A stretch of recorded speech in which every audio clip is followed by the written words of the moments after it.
I'm okay with compromising things that have nothing to do with the decisions based on principle. Decisions based on values and principles. Core beliefs. Everything else is discussable, but those are not. All right, what's your follow-up? The challenge gets to be on that situation is, are you willing to not pass anything? I mean, we've got to this problem because of our conservative leaders compromised so they could get something done. Yeah. And But what got done? What got done? Sometimes a log jam is better than a free-flowing river. I'm not.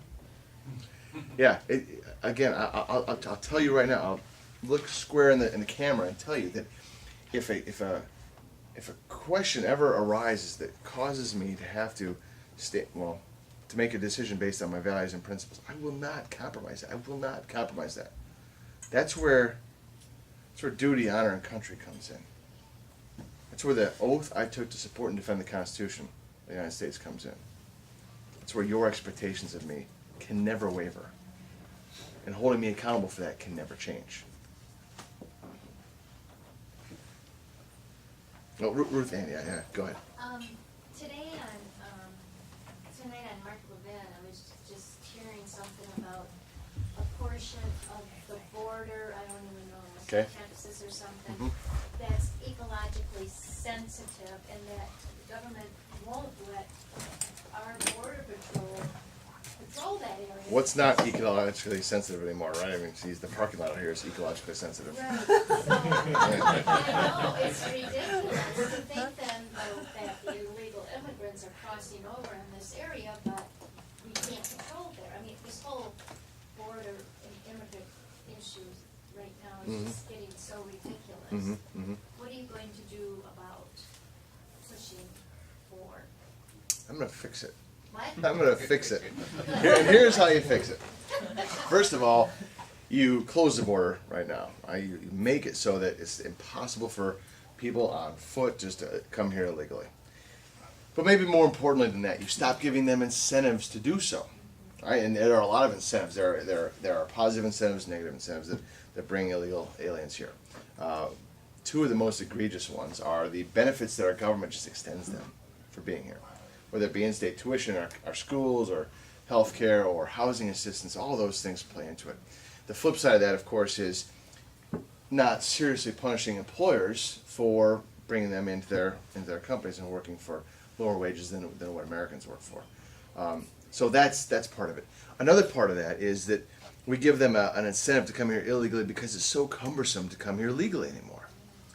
You have to remember that the thing that makes the tapestry of this country so beautiful is that it's woven with this great, history of traditions and values and different cultures that come here and melt into one American country, one American ideal, one American society.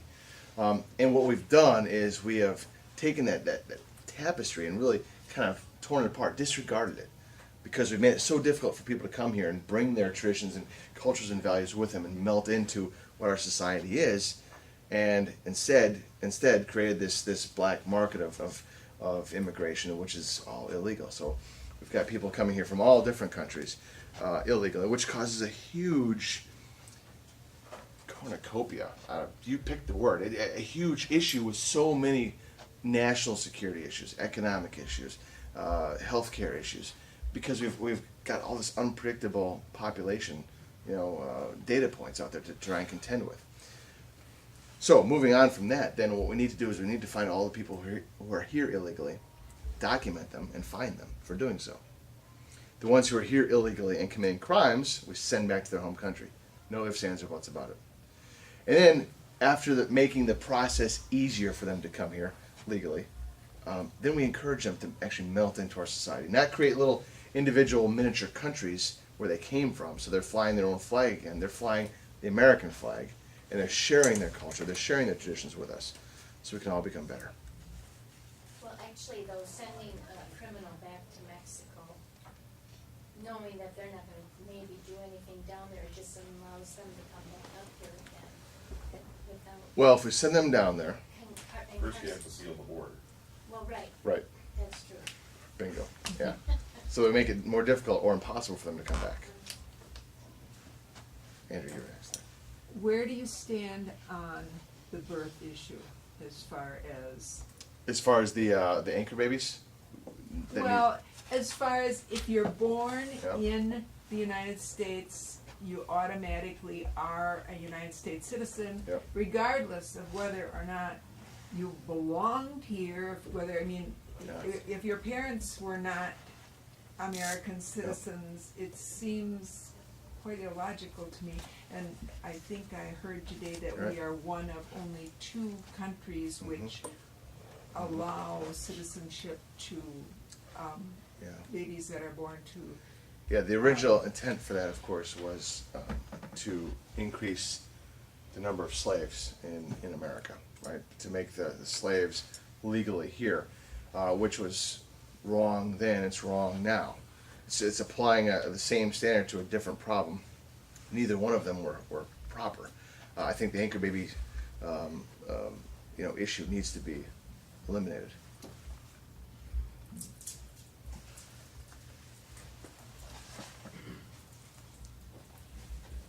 When you're elected. Okay. Good news so far. I mean, you're not gonna have enough hours during the day, first off. Secondly, things are gonna be coming at you quickly. Yeah. Information that will be crossing your desk and you'll be coming in contact with, as we know in the past, sometimes come from scrupulous means. Mm-hmm. How are you gonna be able to sort out what reality is and what somebody's trying to teach you? Well, okay. Yeah, it's a very interesting question with a hypothetical scenario in it. All I can answer it with is what I do right now. Because campaign is not all that different. I mean, it's much smaller scale than what you would see in office, right? I try to conduct myself on the campaign trail the exact same way I would in office, so that there's something predictable there. So that when you see that I'm not going to be collecting a lot of money and wasting it on a campaign, or spending it frivolously on a campaign, you'll know that when I get into office, I'm not going to be taking a lot of taxpayer dollars and spending it frivolously there. When it comes to information, it's the same thing. You've got to stay focused on what your mission is. So, for example, we have an overall mission of winning the election, and we've got implied tasks that make up that mission, that make that mission successful. And if we start to get bogged down into side tasks or side efforts that take us away from those implied tasks or away from the mission, then ultimately we're going to be unsuccessful. We have to take that same mindset into office, because you're exactly right. There is such a deluge of information every day, and you're bombarded with so many different requests from so many different people about so many different things. If you're not focused on doing the right thing and doing what you were sent there to do, it's easy to get distracted. But you stay focused and you have the right team around you to do the right things. That's how you do it. One follow-up question. Sure, if yeah. you don't mind. True or not, I don't know, I haven't verified this, but I've heard there's something like, in the 90 percentile of bills, basically are passed through Congress without even ever having a vote, because backroom deals and everything like that. Brings up the transparency aspect of government, which literally there's been none. Yeah. Um, But hold on. Now, this administration is supposed to be the most transparent administration in history, right? And If you can see through locked doors, then it is. right now too. So